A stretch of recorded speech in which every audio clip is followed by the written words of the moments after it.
Good evening.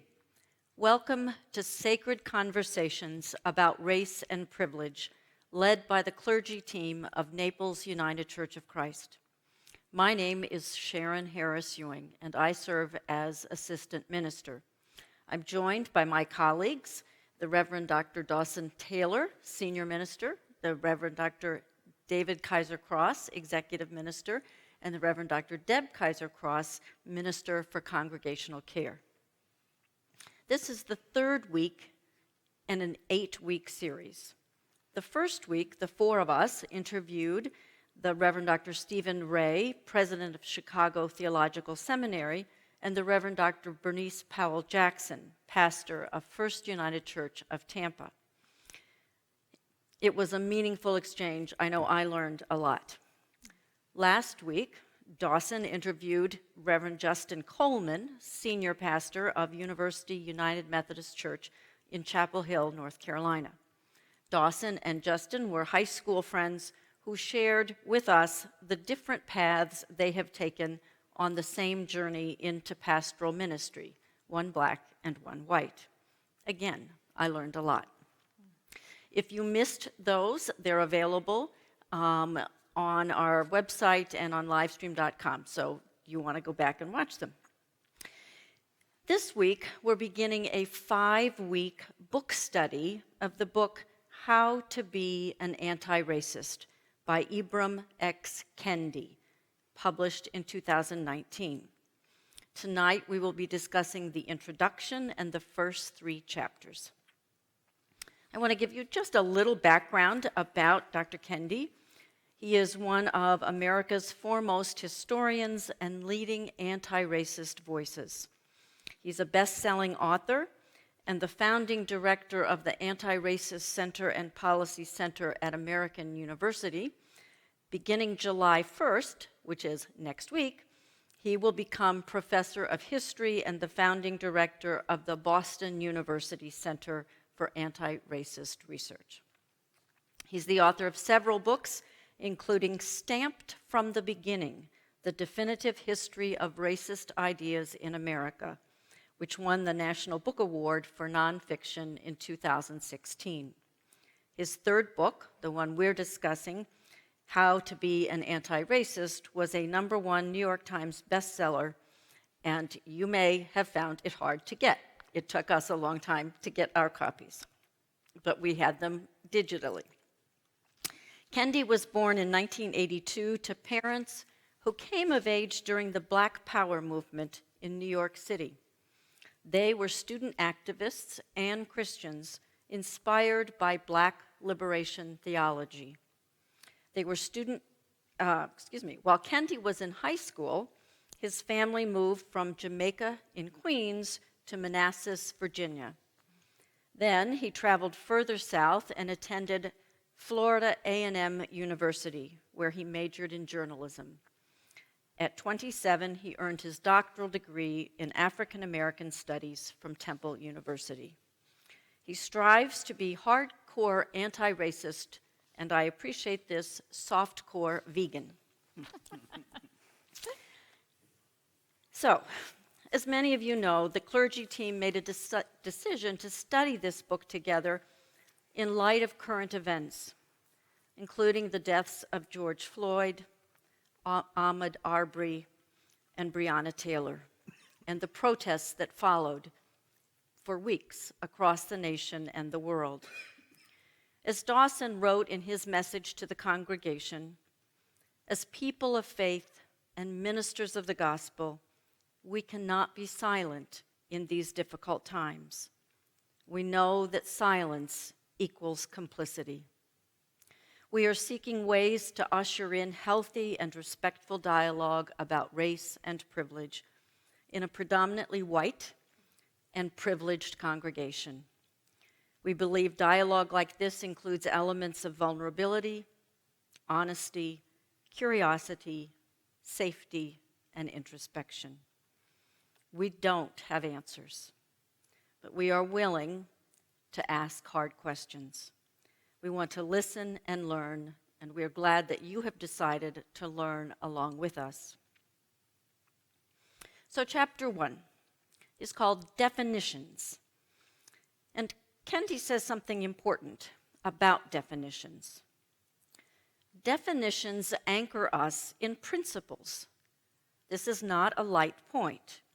If we don't do the basic work of defining the kind of people we want to be in language that is stable and consistent, we can't work towards stable, consistent goals.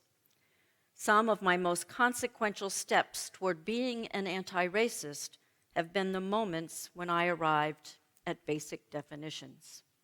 And in just a moment, I want to share with you some of his basic definitions. But I thought it would be helpful to start by acknowledging our own starting places. And so I want to ask you when and where and how you were brought up, what part of the country, and how that affected what you came to believe about race and your experiences related to race and privilege. I'll start because I also want to start with words of gratitude for you, Sharon, because starting this tonight, as we've all acknowledged as four white people of privilege, we enter this with great awe and care, but also with some trepidation. So thank you for taking the lead tonight, and certainly want to say words of gratitude to Brad, who is leading our AV as well. So I'm 41 and was raised in Texas, and as I've said, I think to you all, but also to broader groups of people, I think being raised in the South, one of the interesting things, and perhaps being raised in a more progressive home, is that I was always convinced that in the South, we were the ones with all the race issues, and that those in the North had it all figured out. And it's interesting, I really have done some introspection on this. I don't know where that came from, but that was just always kind of my operating assumption. And so when the George Floyd death happened in Minneapolis, I was really stunned that that was the place where it happened. And so I actually reached out to some church members who live in the Minneapolis area when they're not here in Naples. And they quickly educated me on issues of racial tension and divide there in Minneapolis. So that was an interesting lesson for me just early on. Mm-hmm. No. And I grew up in California, and I'm 64, so I remember the Civil Rights Movement as a young, fairly young teenager. And I grew up in a very white, very middle-class Catholic community. It was very much a little enclave. I didn't know many Protestants. I certainly had only a few black students in my classes at my little Catholic school.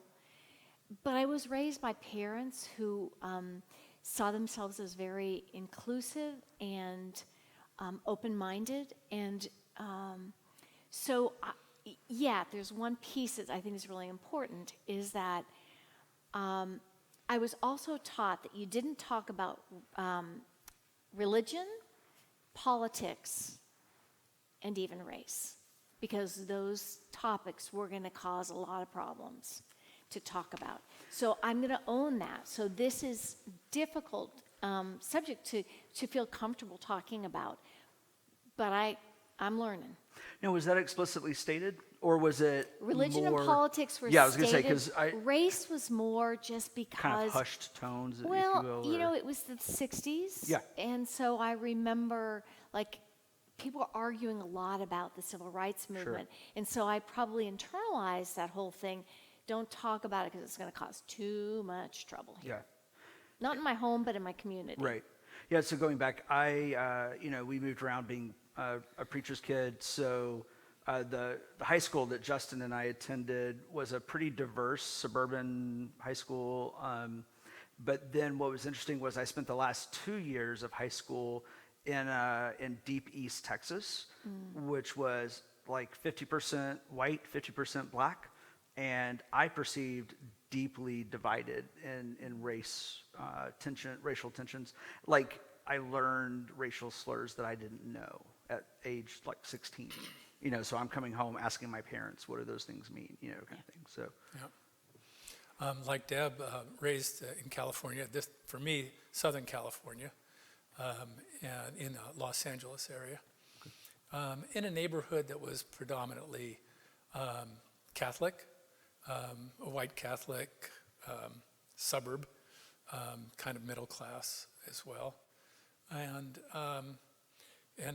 my first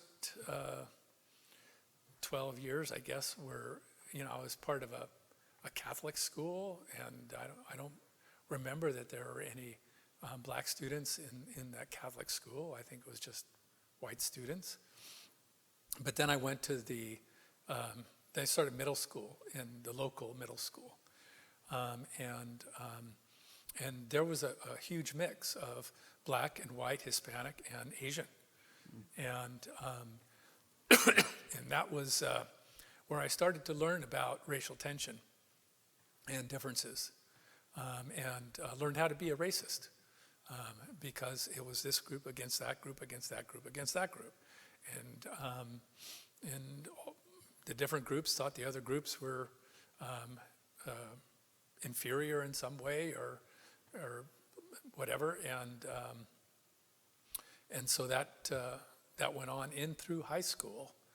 I think middle school was the worst, because middle school students don't yet have the capacity to differentiate between their self-identity and the group they belong with and the wider cultural concepts and that kind of stuff. So I bought into some of the stereotypes and the slurs and things like that. And yet I remember getting into high school past 9th and 10th grade. When you get into 11th and 12th grade, a lot of that stuff, while the tensions were still there because of the civil rights movements and all of that, the petty racial differences kind of melted away, and people were more people.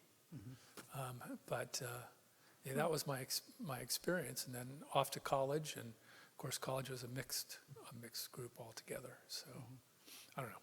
That's my original experience anyway. It's interesting because I sometimes am very aware that I grew up in Maryland, which is on the Mason-Dixon line. Yeah. right. And I grew up in the town of Rockville, and there were two Baptist churches. One of them accepted blacks, and one of them did not. We were the church that accepted blacks, and black families were part of the church for as long as I can remember. And my pastor grew up in North Carolina, but was kicked out of college for taking a black friend to church with him, and studied at Crozier Theological Seminary when it was in Philadelphia, and overlapped with Martin Luther King Jr., and was certainly preaching a lot about civil rights. So the notion of social justice for blacks was just part of what I learned at church. Now, that said, I didn't, in our schools, there were not very many blacks. There were not very many people with whom I was interacting within the community and all of that. So I'm not suggesting I learned everything right, but that is certainly part of what I grew up in the church. What's interesting in terms of your stereotypes about the North is that we lived for 33 years in the Buffalo area, and that is one of the most segregated cities that there is. And it's really quite sad because of the segregation in terms of housing and all the things that then go with that. Our children we were in a suburb, and our children went to school.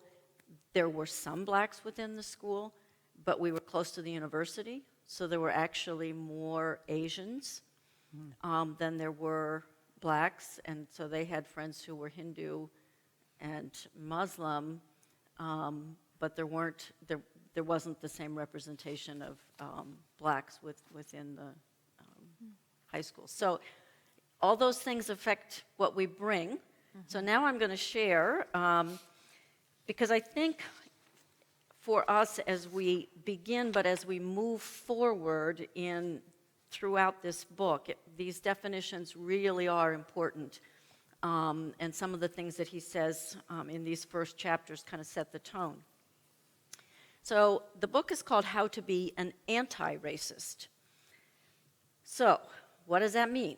An anti-racist is one who is supporting an anti-racist policy through their actions or expressing an anti-racist idea. So then he says, well, what's an anti-racist policy? Any measure that produces or sustains racial equity between racial groups. An anti-racist idea would be any idea that suggests that racial groups are equals in all their apparent differences. There's nothing right or wrong with any racial group. Anti-racist ideas argue that racist policies are the cause of racial inequities. So if you put that kind of on one side, that's the anti-racist side. On the other side is the racist. So a racist is one who is supporting a racist policy through their actions or inactions or expressing a racist idea. A racist policy is any measure that produces or sustains racial inequity between racial groups. A racist idea is any idea that suggests one racial group is inferior or superior to another racial group in any way. And racial inequity is when two or more racial groups are not standing on approximately equal footing. So, anti-racist, racist. When you were reading that and thinking about his ideas and definitions, what did you learn? How was that similar or different to what you came to the book with? Well, for me, the heart of the definition is social and cultural policy that creates and sustains inequity between groups, primarily based on physical appearance, such as skin color, but also based on assumptions about the inferior nature and character of the group.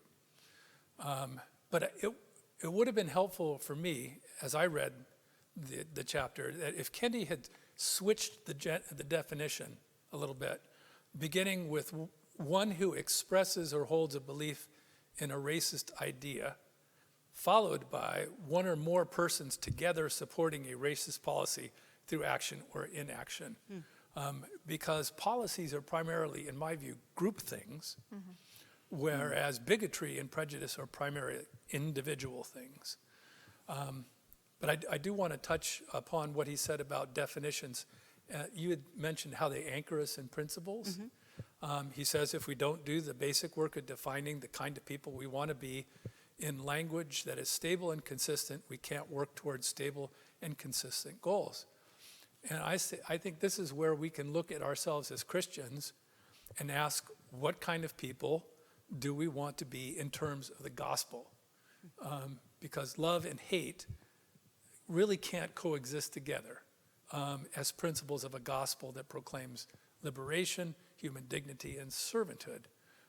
So I don't want to leave the fact that we're talking in our Naples United Church of Christ environment either. So, Thank you. Well, my first comment was, he's definitely an academic. Yeah. Because it was dense stuff for me. Yeah. I had to really think about it. So I'm going to answer it very simply. When I walked into reading the book, I did understand. I thought not racist was a middle ground, that it's a kind of a neutral space. Yeah. And I was very much convicted of the fact that there is no neutral space here. You are either a racist or an anti-racist. I can wish I were neutral. And here, let me just give you a quick example. every time I am silent, when I listen to somebody make a racist comment, I am complicit and I become a racist. There's no neutral place in there. For me, it is I'm either an ally or I'm a racist in my behaviors. I'll keep it that simple. Okay. Yeah. Thank you. I was struck by where he talks about in that, I think it's the first chapter where he talks about his own struggles with racism. And I don't know if that's rooted in some racist understanding on my part, but I actually kind of felt like that was a really disarming way to kind of invite us into the conversation, was for him to admit his own racism about black people, but also about other races. But I mean, so like to me, that was kind of a gentle invitation to kind of admit my own struggles. I think the other thing that struck me was the idea that to be an anti-racist means that it's not, it's similar to what Deb was saying about it's not that there's neutral ground, but that it means that you don't allow policies or structures in our society that don't actively pursue equality. It's not simply neutral ground or like a neutral gear, but you are driving toward equality. And that until you are doing that, you cannot say that you are actively anti-racist. And there is a difference between being not racist and anti-racist. And I want to come back to that in just 1 minute, but I just want to say one of the things that I appreciated about his definitions was the focus on results. That the policies and the ideas that lead to equity or lead to inequity. And so it's not about intentions, it's not about what I thought was going to happen. It's saying if what I'm doing or what I'm saying or what this policy leads to is inequitable, then by definition it is racist. If it leads to greater equity, then it's anti-racist. The other thing I would be first, I should have said at the beginning, I had really not heard the term anti-racist.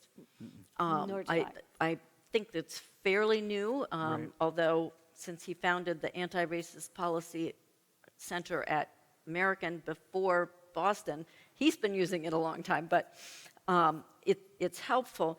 And I'm going to flip the order of my questions to pick up on what Deb was saying, and I want to fill in our listeners just a little bit. This is a challenging part of the thesis of the book, this idea that there is no neutral ground between being racist and anti-racist. From his perspective, there is no such thing as not racist. I think many of us want to be able to say, I'm not a racist. We know we don't want to be racist. In his words, what's the problem with being not racist?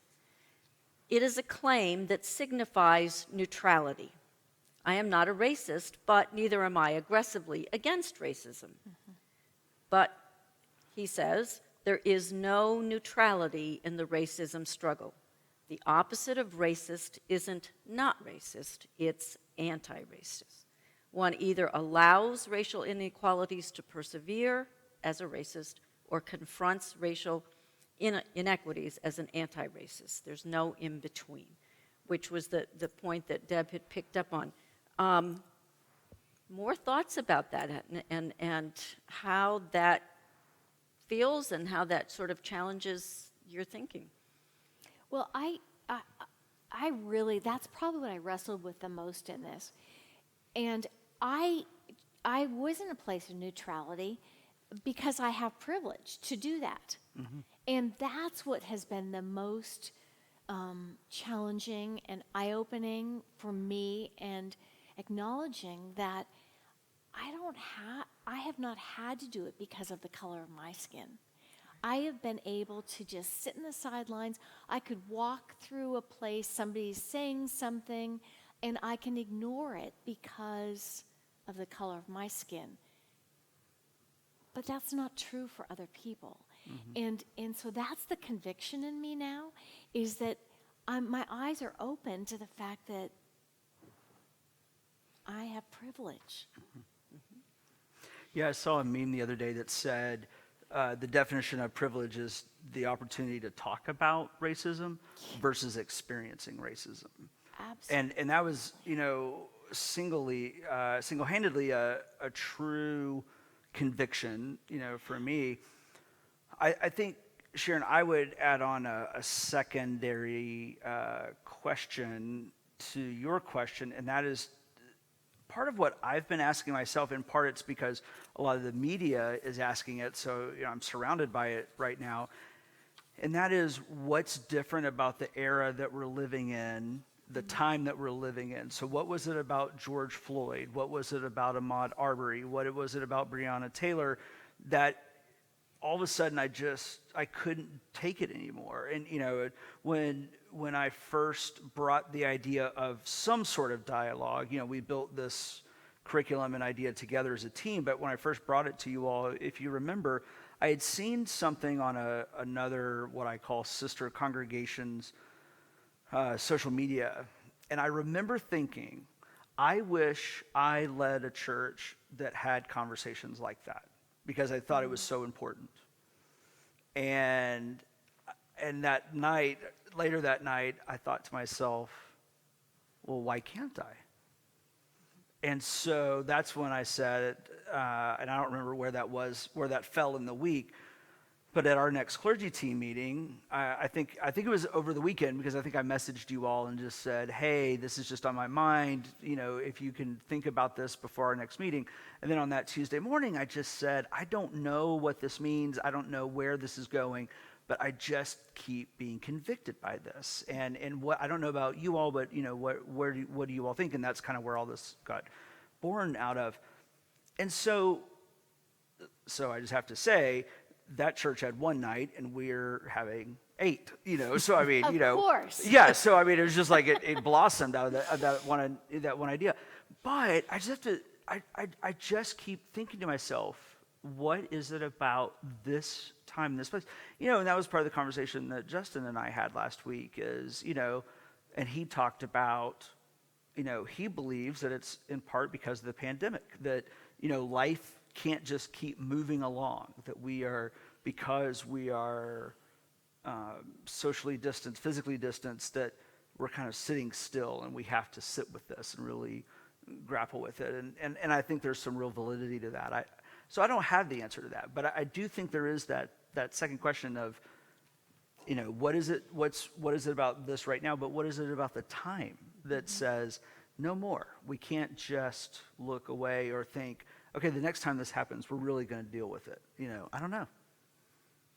Those are some things I'm grappling with. Yeah. I don't certainly have an answer to that either. It could partially be a culmination of a series of events over a series of years, which finally plays out in how many minutes was it? Right. So I heard a social commentator the other day who said that it was because of the length of time, when 8 minutes and 46 seconds that someone was on, the officer was on George Floyd's neck, and that it was the length of time that we had to watch. And I It do was think also that nobody stepped up. Yeah. It didn't. 8 minutes is a really long time, and I just kept thinking, oh my gosh, can't somebody do something? Mm-hmm. Yeah. And I think, And I know why they couldn't, but that was my gut. well, and I think you do have an accumulation. You have people who are watching the news because of the pandemic. I mean, just spending that much more Right. time on the internet watching news. I think another factor that converges is the information coming out about the disproportionate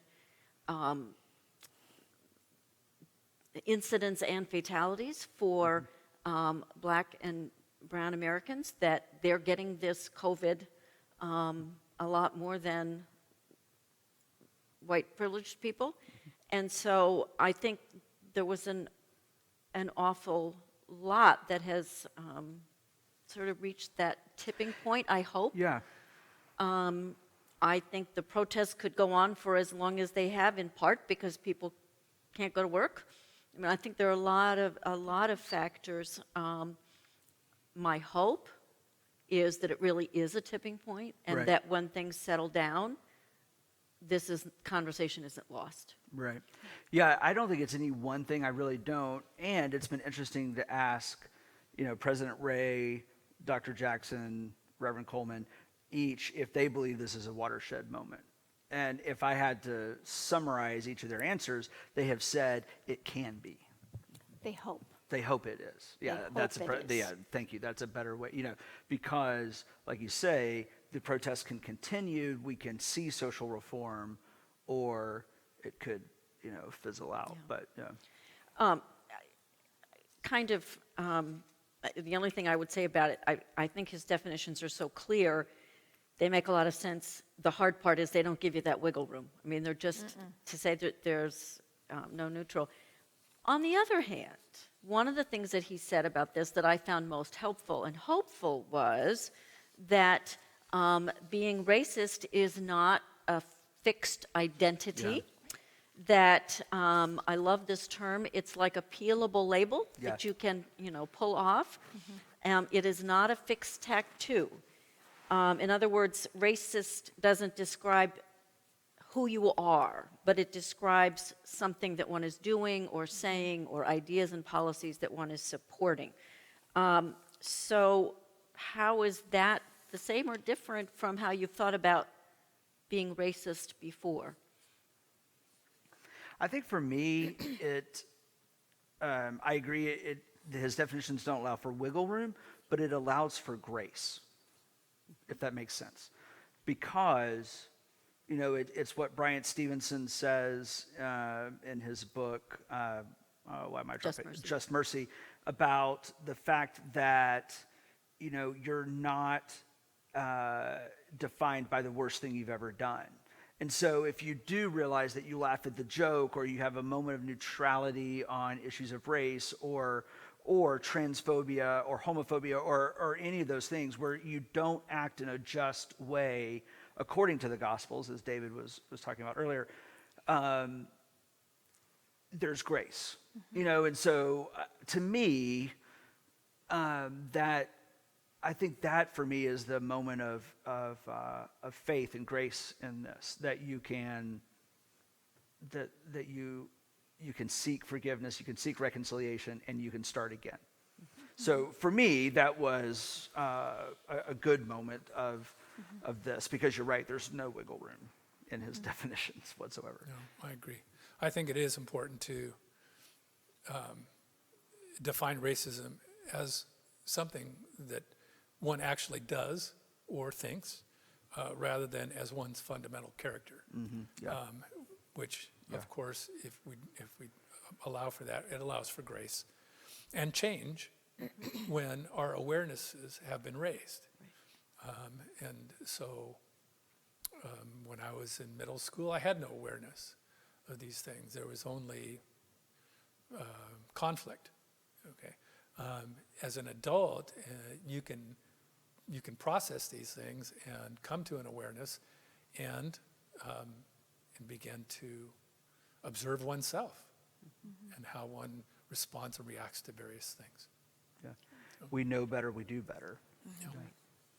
I do want us to get to a couple other chapters. Chapter 2 is called Dueling Consciousness. And again, Kendi started with definitions, and I think that it's important to understand those. So 3 perspectives on how you view the relationship between racial groups. First is assimilationist, one who is expressing the racist idea that a racial group is culturally or behaviorally inferior and is supporting cultural or behavioral enrichment programs to develop that racial group. I can remember the language of disadvantage and deficiency, and the idea we can develop to meet another standard. Segregationist is one who is expressing the racist idea that a permanently inferior racial group can never be developed and is supporting policy that segregates away that racial group. And in this context, anti-racist is one who is expressing the idea that racial groups are equals and none needs developing, and is supporting policy that reduces racial inequity. So he says that both the assimilationist and segregationist perspectives are racist. How is that? What's the claim he's making here, and what meaning does that have for us? You know, for me, both of those policies assume inferiority Absolutely. on the part of the other group. And that's the racist aspect of the problem. It's basically racial paternalism at its worst. Yeah. And so assuming inferiority about another person is basically an arrogance that diminishes one's spirituality, and it reveals a lack of humility and awareness of the beauty of diversity. And what that means for me is that self-examination and awareness of my assumptions really have to be a part of my daily meditation before I go out into the world each day. I do struggle with where the definitions apply in real life and in real policy. When I was a kid, we had this thing called Head Start program. And then now I'm in this community and we have Habitat for Humanity. Are those racially arrogant programs? Or what? You know, it deserves a little thoughtfulness, I guess. Are we trying to correct policy inequities in our society right now, or in Collier County? Or are we just trying to be paternalistic? You know, what is that? I think to me what stands out about the way that this chapter divides out the dualities is our constant need to identify and potentially push out people who we perceive as different, if that makes sense. So, you know, that can be black people singling out white people, that can be white people singling out black people, that can be gay, straight, I mean, you can pick whatever isms you want there. You know, and so one of the exercises I took on many years ago, and it became a part of my vocabulary, is I work really hard in my language to not identify people's race or gender unless it's actually something that's important to the conversation. And it's, again, it's just something that someone challenged me to, and I thought, that'd be kind of interesting.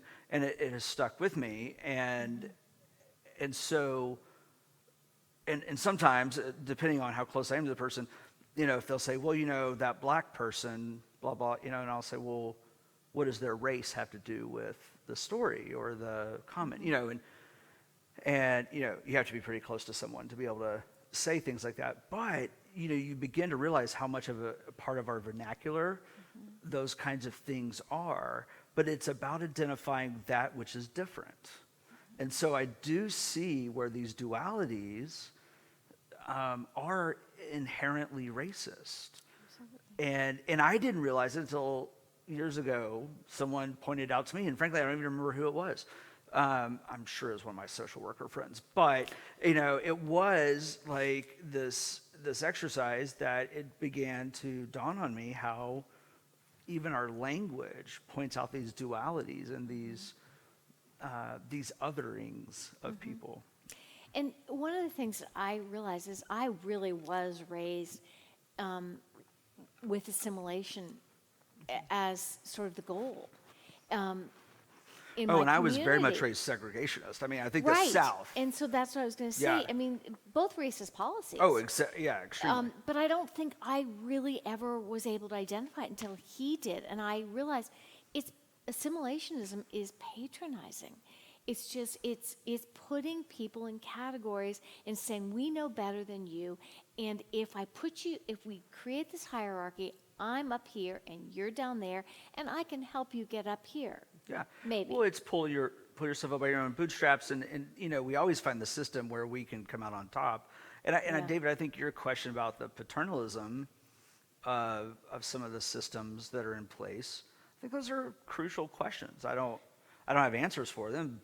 I have contemplated them from time to time, and all the programs that are doing those, addressing some of those issues, are doing them very well, and I believe with integrity. But I believe in some of these questions, you do have to ask, what are the underlying systems at work? And those are difficult questions. I mean, And I guess I would think, for example, Head Start would be a racist policy if the assumption was, well, we need to do this for black people because they need to reach some white standard. That was not my understanding of the basis of Head Start. It's a poverty program. It was based on poverty, and from my perspective, the idea was to create equity. So Yes. whether it succeeded or not, I think it was intending to be anti-racist. And I certainly think, even for Habitat, that the intention is to increase equity. I just have to comment briefly, because I used to teach students around issues of multicultural education. And so we talked a lot about assimilationism, because if you think back historically, the perfect example of assimilationism is the melting pot. Oh, yeah. So everybody comes to America and becomes this homogenous American. And that's the idea, that there's this standard, and when it comes to racism, the white standard, and we can develop other people up to that. And so the notions of genuine diversity and anti-racism, which says each of us is just fine and brings something different to the table to be valued. The images I used to use were, melting pot was not as useful to me as talking about a fruit salad where all the fruit is intact versus when you put it all in the blender and you come out with one flavor. And that we want to maintain our individuality, which is affected by lots and lots of things. isn't that just a side? But isn't that also kind of this idea where some, I think, particularly white people, say things like, "Well, I don't see color." I mean, I think that's a ridiculous statement, but also, I think when you say things like that, what you're really saying is, I don't see and or value the diversity that you bring to the table or to the experience. I think what well-intentioned people say when they say things like that, what they're intending to say is, I don't see color to try to devalue you. But when you just make these flat statements like, well, I don't see color, well, I mean, come on. You're not challenging yourself, but you're also not valuing the diversity by which, who we are, not only as a nation, but who we are as God's people. And I think that's in the color chapter more, that is I was coming trying to up. No, remember. it's a little different. That's a little Yeah. different. But- He does talk a little Yeah, bit he about that, does, and yeah. about how the value of being seen. And it reminds me of Barbara Brown Taylor saying, I don't want to be loved in general. Right. I want you to see who I am specifically. Yeah. Well, it's that chapter where she talks about, tell me why you love me. Yeah. And the specifics includes the fact that I'm a woman and a mother and all those other kinds of things.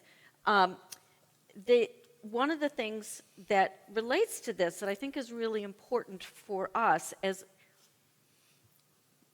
part of my understanding of what this is about for us, is understanding more what life is like for our black siblings, And so one of the things that Kendi talks about here is that black people experience what he calls a dueling consciousness, as in D-U-E-L-I-N-G, the fighting duels. Feeling tension between assimilationist views, trying to fit in and meet the white standard, and anti-racist views, working for liberation and wanting to overcome racism. I was really struck by some of his quotes from W.E.B. Du Bois from 1903, when he used the term double consciousness. And so this is Du Bois' words: "One ever feels this two-ness, an American, a Negro, two souls, two thoughts, two unreconciled strivings, two warring ideals in one dark body, whose dogged strength alone keeps it from being torn asunder." According to Kendi, Du Bois wished to inhabit opposing constructs. To be American is to be white. To be white is to not be a Negro. I think it's difficult for us to understand this experience, so I'm curious, how does his description and what he talks about this help us perhaps to be more open or more empathetic to understand some of what black people might be experiencing? I just think about the immense pressure to be enculturated into something that is not your culture, and the constant pressure that is. And I think related to that is that there's also, at least from talking to a couple of people, there's that sense that I want to succeed, and in order to succeed in the white culture, I kind of have to take the assimilation route. But I'm still a black person, and I'm still going to experience things in this culture that are going to be really demeaning. Even if I'm what this person said is, I'm an exceptional black person. That whole exceptionality thing just is so much pressure for a person to have to live with. And I can't imagine what it must be like. I just need to listen. Yeah. I can't imagine having to live that description of life that Du Bois talks about there. The only way I could relate to that, and it's really pathetic, really, compared to what he describes, is the double consciousness of knowing who I am as a person, and also knowing what I want to be as a Christian. There's always a fight there. There's always a realization that especially when I was an early Christian, a new Christian, and trying to fit in to the various Christian groups that I was associated with in college and stuff. And I never fit in because I had this consciousness of who I was, and I saw this consciousness of what I was supposed to be, and the two just didn't mix very well. And that's the only way I can kind of relate to what he's talking about there. But like I say, it's kind of pathetic compared to the reality of life that black people have to live with. So I think about Justin last week talking about being reminded by, I guess, white people, by the culture, that he is not a part of it. I mean, I was really struck by that as a friend, because he was saying of all the things he's achieved and all the things that he does, and yet he said, and yet there's always that moment where I am reminded that I am a part of it, but not of it. And I just was really struck by that. Yeah. And I just want to affirm what Deb said, and I know it characterizes all of us, that a really important part of this conversation is simply listening, and that in even discussing this book, it's listening to what Kendi has to say, and hopefully we will hear from other people and their experience, and that will continue to inform our understanding of his perspective and further conversation. I don't have time to ask you all the questions I wanted to ask you. Oh, thank God. But I think it's important to at least acknowledge chapter 3 Yeah. It was a because it's kind of important. Chapter 3 is entitled Power. And as I read the chapter, I picked up two important themes. First, race is a construct. It is a mirage, but one we would do well to see because societies, policies, ideas, and history have rendered race and made it matter. Second, race is a power construct. It's about power. Race creates new forms of power. The power to categorize and judge, elevate and downgrade, include and exclude. Powerful economic, political, and cultural self-interest has been behind racist policies. Those are really strong words. Maybe just your responses. I think we will be carrying this through the rest of the book because it is such a central theme. But how does thinking about the racism and the power dynamic challenge us and or inform us as we move this discussion forward? Well, Go ahead.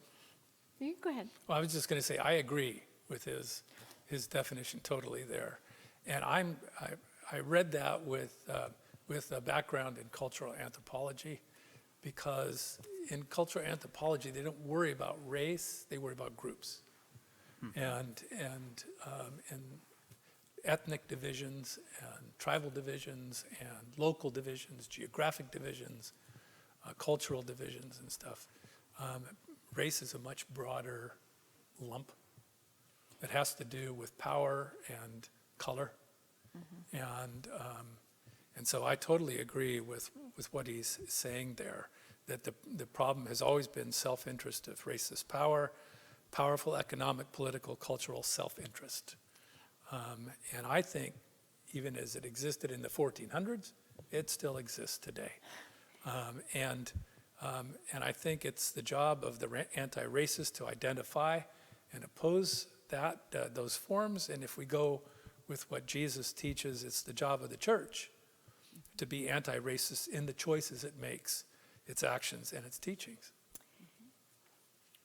My eyes were opened when I read the history of race. I had never read it to that degree. I have to own that. But when I realized that race and slavery as constructs, slavery has always been a part of life. Of course, back to the Bible. Yeah. But it was never based on race until the 15th century, which I had no knowledge of. And, that's my own ignorance.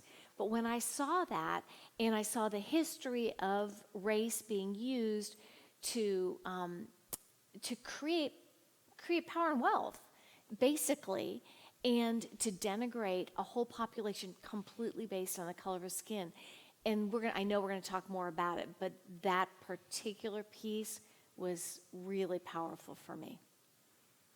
I felt like the conversation introduction to power, to me, really drove home the point of perhaps why particularly white people of privilege don't want to have these conversations.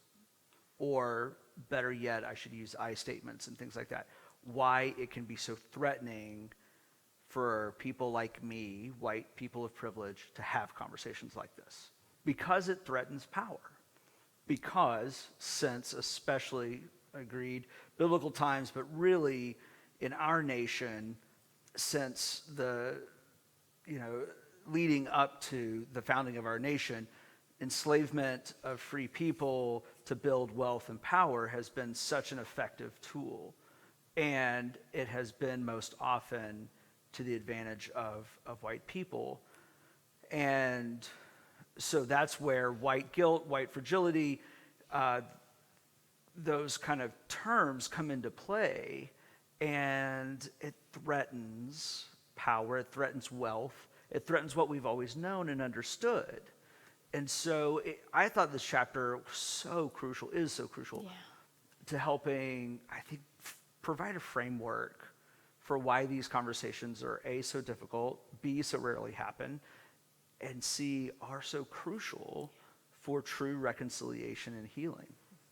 Absolutely. And like all of you, I certainly agreed with what he said, and I found the history very, very interesting and lots that I didn't know. Power is such a major force in life, in relationships, in institutions. I think reading this, it didn't make me feel guilt. But what it made me think is, it goes back to the concept of white privilege, is I have power. What am I going to do with it? The church has power. What are we going to do with it? And I think, I guess I'm going to keep going back to Dr. Ray.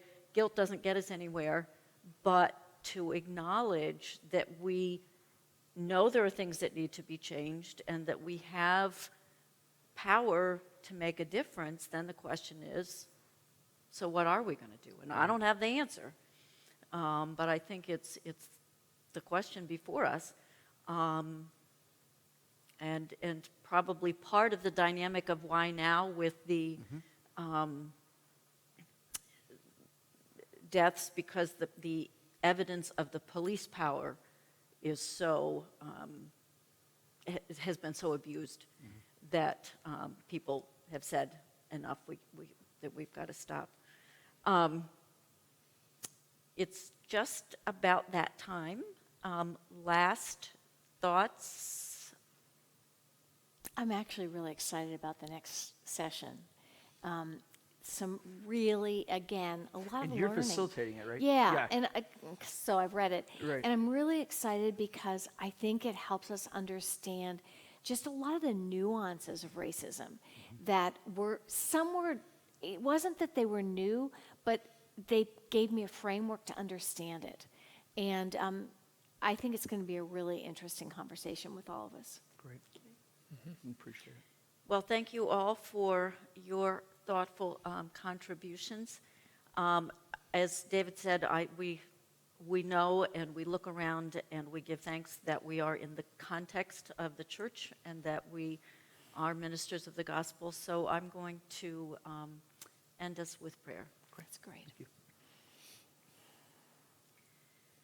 Loving God, who made all people, loves all people, and wills that we would love one another equally and justly, that we would live together in harmony. We ask your blessing on these conversations, on our reading and thinking and talking with each other and with others in the church and community. Help us to learn and to grow, to become ever more faithful disciples of Christ, who showed us the depth and breadth and extent of your love beyond our imagining. We pray in his name. Amen.